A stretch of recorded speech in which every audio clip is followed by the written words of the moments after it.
नमस्ते। अच्छा, हम सब जानते हैं कि कोई भी इमारत ईंटों से बनती है ना?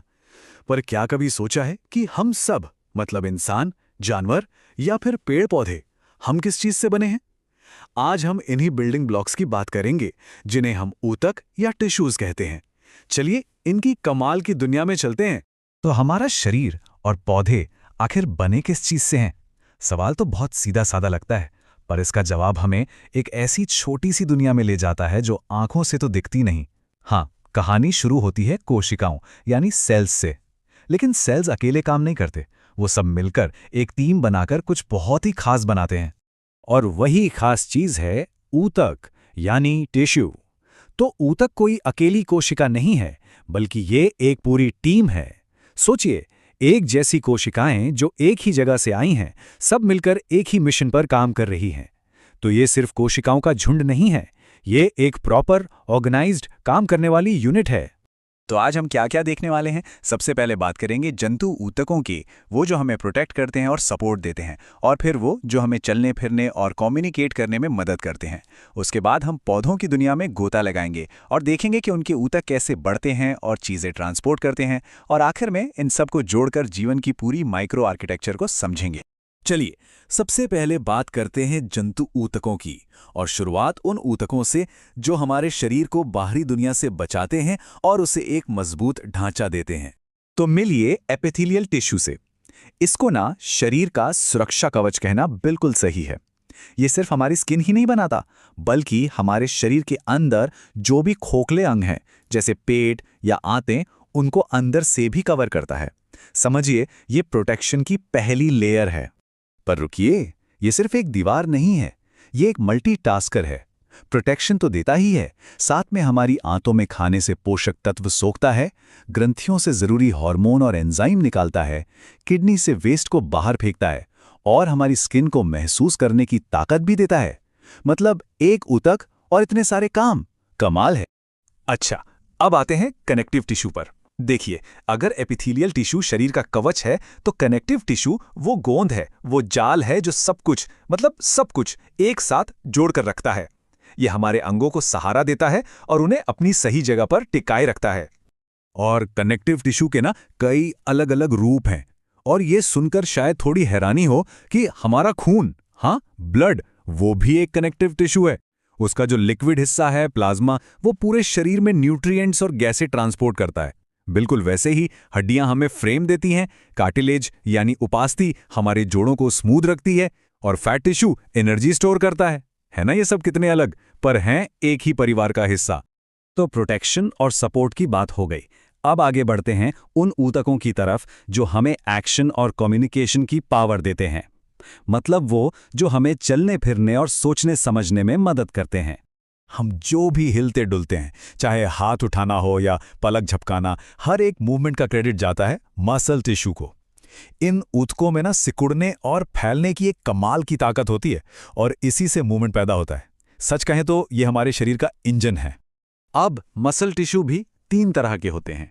पहले हैं स्केलेटल मसल्स, जो हमारी हड्डियों से जुड़े हैं और हमारे कंट्रोल में हैं, जैसे जब हम हाथ हिलाना चाहते हैं तो हिला लेते हैं। फिर आते हैं स्मूथ मसल्स, जो हमारे पेट और आंतों में हैं। और तीसरे हैं कार्डियक मसल्स, जो सिर्फ हमारे दिल में होते हैं, और ये दोनों ये अपना काम खुद करते हैं ऑटोमेटिक मोड पर। हम इन्हें कंट्रोल नहीं कर सकते। तो अगर मसल टिश्यू शरीर का इंजन है, तो फिर नर्वस टिश्यू क्या है?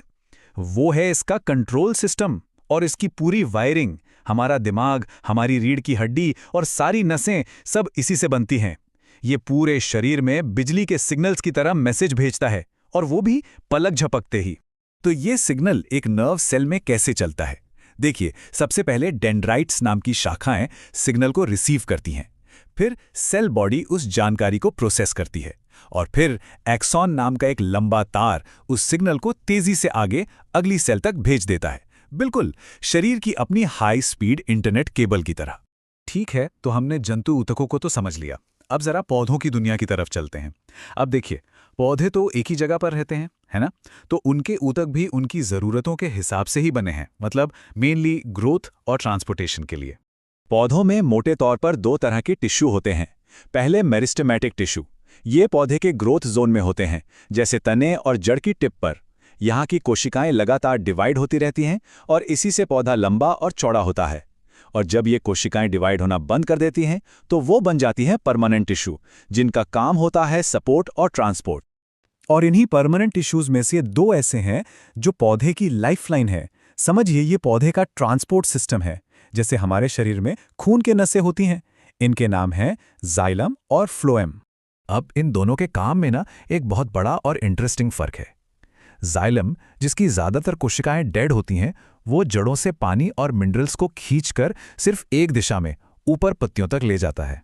वहीं दूसरी तरफ फ्लोएम, जो कि जीवित कोशिकाओं से बना है, वो पत्तियों में बने खाने को पौधे के हर हिस्से तक पहुंचाता है, ऊपर भी और नीचे भी। तो एक हुआ पानी का 1 वे पाइप और दूसरा हुआ फूड का 2 वे डिलीवरी नेटवर्क।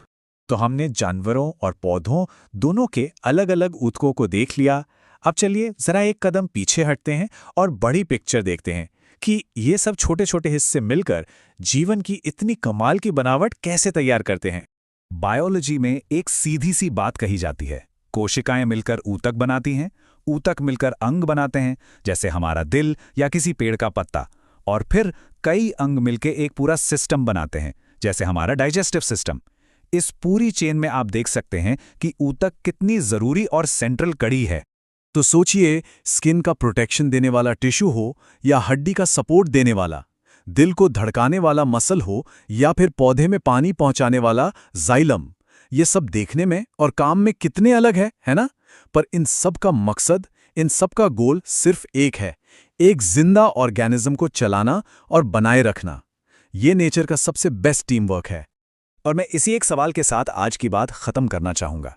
हम अक्सर अपने आसपास की बड़ी बड़ी चीजों पर ध्यान देते हैं, पर असली जादू, असली कमाल तो इस माइक्रोस्कोपिक लेवल पर हो रहे सहयोग में है, जहां अरबों खरबों कोशिकाएं ऊतकों के रूप में एक दूसरे के साथ मिलकर काम कर रही